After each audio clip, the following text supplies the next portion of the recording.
Welcome to the weekly press briefing of the Kosovo Specialist Chambers, where we aim to provide journalists with an update on the latest developments at the court and the opportunity to ask questions.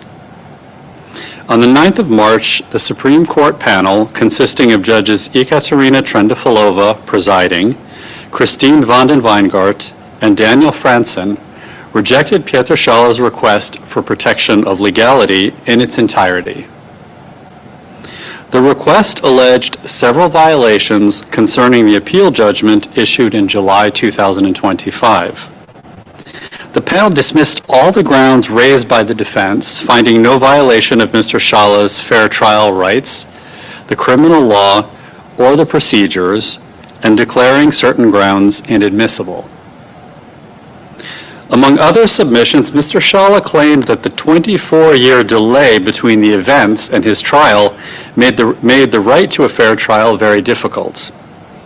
Recalling that under the Kosovo Criminal Code there is no statute of limitations for war crimes, the judges highlighted how a wide variety of safeguards were applied in Mr. Szala's case to ensure fairness in the evaluation of the evidence.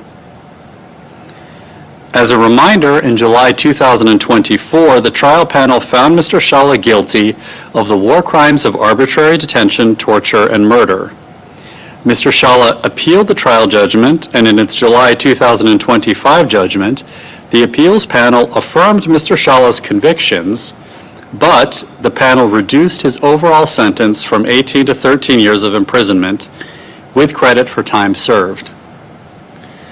This was in part because for some of the victims, the prosecution had not presented evidence through a witness whom the defense was able to question in court. This was significant because under the KSC rules, a conviction may not be based solely or to a decisive extent on the statement of a witness whom the defense had no opportunity to examine.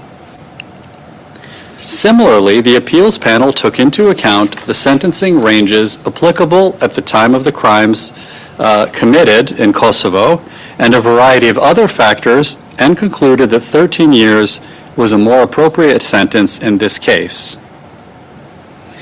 By way of further background, this case concerned war crimes committed in May and June of 1999 in the Kukës Metal Factory, a formal metalworks factory in the town of Kukës in northern Albania.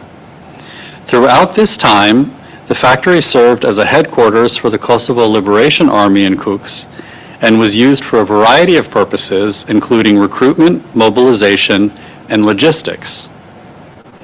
The trial panel found that it was also used by certain KLA members to detain, interrogate, and mistreat persons who were perceived to collaborate, be associated with, or sympathize with the Serbian authorities, or who were considered to be not sufficiently supportive of the KLA effort.